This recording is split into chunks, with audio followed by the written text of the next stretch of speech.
Continues with Fight Hub TV, sponsored by stagefront.vip, here with Bob Santos at Las Vegas, Nevada. We just finished the weigh-in a couple of hours ago. What is your thoughts overall? You know, how did Gervonta Davis look to you? And Ryan Garcia, you know, overall, what do you think? I think both guys look great. I'm expecting a tremendous fight. You know, they were talking about the rehydration and claws and things of that nature. But Ryan actually, I had to see him just a little bit before the weigh-in when he was meeting with the doctor, me and my son. He looked great, and Javonta looked great. So I'm expecting a tremendous fight. You know, you talk about the rehydration clause. That's been the whole topic this whole time. This has just been repeating over and over again. What's your thoughts overall? You know, it's coming to quote unquote. Everybody's saying it's a disadvantage for Ryan. As a coach, what do you think about this whole situation?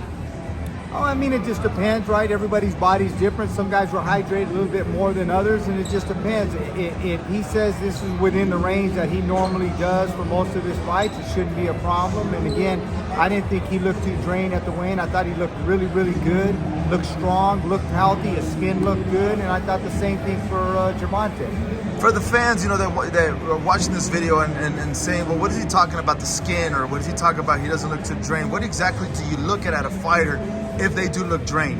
Well, when the skin's a little bit ashy, a little bit dry, they've lost too much water and so forth. I thought his skin looked really good. I thought he looked healthy. His eyes looked good. So I think he's going to rehydrate just fine, and I don't think it's going to be an issue tomorrow night. Obviously, we saw a couple months ago one of your fighters, Hector Garcia, faced Gervonta Davis. A great fight overall. If you were in Ryan Garcia's corner right now and going to the fight tomorrow, what exactly would you tell Ryan Garcia as a game plan to come out victorious, per se? I think obviously he's got to control the distance, right? He's got to control the distance because Gervonta's a big puncher on the inside. I think if he controls the distance, I thought we did a good job with Mario Barrios when he fought Gervonta. If you remember that fight, it was Floyd Mayweather himself. I think going into the 10th round, he went to Gervonta and said, hey, look, you're losing the fight. You need a knockout. Obviously, he had the power and he was able to accomplish that. But, Barrios did a tremendous job at controlling the distance. And if Ryan could do the same, he'll be off to the races. And he definitely has, power in that left hook. And if he catches you, it could be good night Irene for whoever gets caught with that punch. Gervonta Davis, he's a knockout puncher. That's what he's known for. Do you believe that he has a higher IQ going into the fight facing Ryan? Because that's a lot of people, label him as that. And even Gervonta says, it's not just about my knockout power. It's just how I set him up, how I train him. What's your overall thoughts on that? No, he's definitely got a high ring IQ. I said that, in the Barrios fight. I said that in Hector Garcia fight. He can fight on 3 different levels. He can fight in the inside. He can fight mid-range. He can fight outside. And he does set a lot of traps in there. He's very, very smart. Getting you go one direction, go the other direction, setting you up. He changes levels in there. So he definitely has a high ring IQ. But, let's not forget that Ryan Garcia also had an extensive amateur career. He had a lot of amateur fights.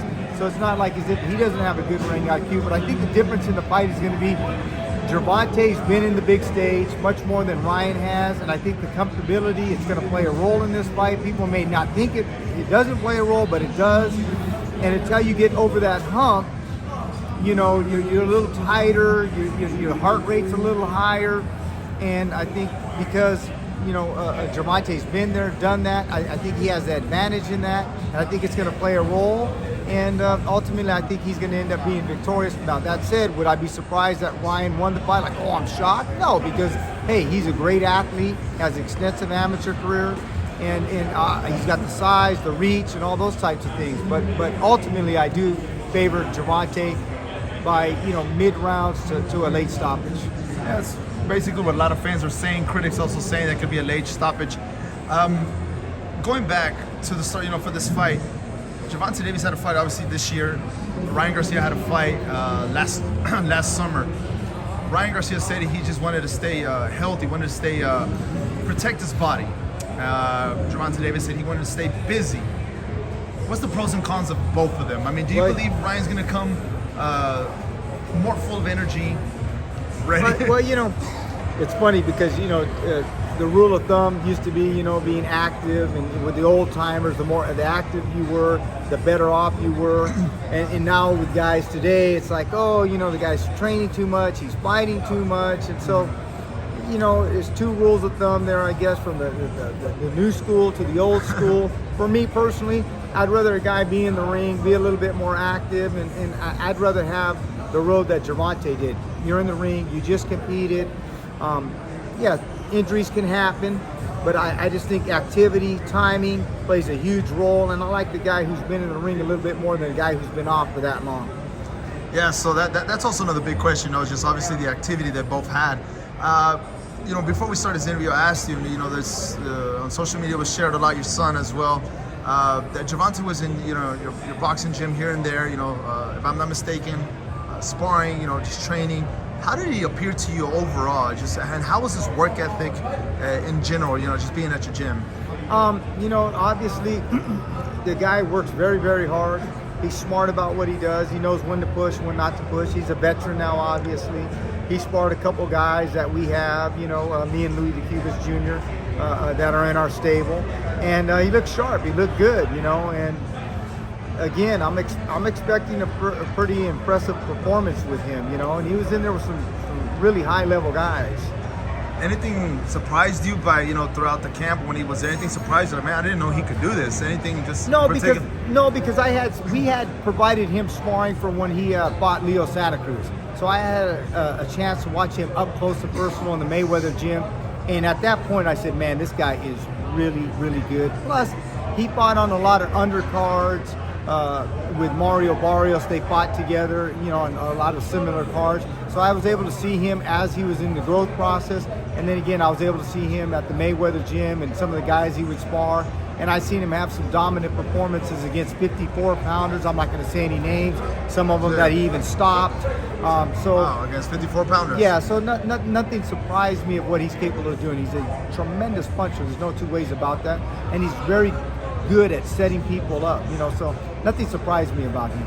Coach Santos, with all the knowledge that you have, all the experience that you carry in the ring as a trainer, do you believe that the winner of tomorrow will be the face of boxing? I know it's a big statement to say, obviously, because we know that Canelo Alvarez, quote unquote, for many is the face of boxing right now. But the winner tomorrow, can he be the face of boxing? Well, he's definitely positioning himself to be the face of boxing. There's no two ways about that. Obviously, Canelo has done a tremendous amount for the sport. You got to look at the accomplishments, unifying the belts, and the things that he's done, moving up so many weight classes. I think Canelo is still probably the face of boxing, but Gervonta, I mean, he's really starting to push in that direction, and sooner rather than later, if he continues to ascend the way he is, he's probably going to take over and be the face of boxing. There's no two ways about that. Last question, Coach. I know you want to enjoy the rest of your Friday night, but does it amaze you that this fight, there's no titles on the line? It's just two big names. Does it amaze you that this fight has so much electricity, per se? You know, seeing the fans, seeing everywhere around, seeing the weigh-in. Surprise you by any chance? Not really, and the reason it doesn't, you know, the titles are important. I mean, because it's every little kid's dream to become a world champion, and it does mean something. It held significance for me as a coach. Taking my one of my first fighters to a world championship, that meant a lot to me, you know. So it does hold significance. But you got to remember, Gervonta's been a world champion. These are two of the highest level guys competing at the highest level, and that's what it's ultimately all about. So it's not surprising to me. They both have star power. They've won world championships and putting those things all in play. I just expect a tremendous fight, so it doesn't surprise me. Lastly, Coach Santos, I just want to tell you, personally, I respect your work ethic. It's like every weekend you're in a fight card. Every weekend, so I respect your work ethic, and I truly admire you as a trainer. Obviously, you're a father as well. I'm a father, so I truly admire everything that you're doing for the sport of boxing and outside of the sport of boxing. And thank you so much for speaking with Fight Hub TV. Thank you. Thank you. God bless. Thank you.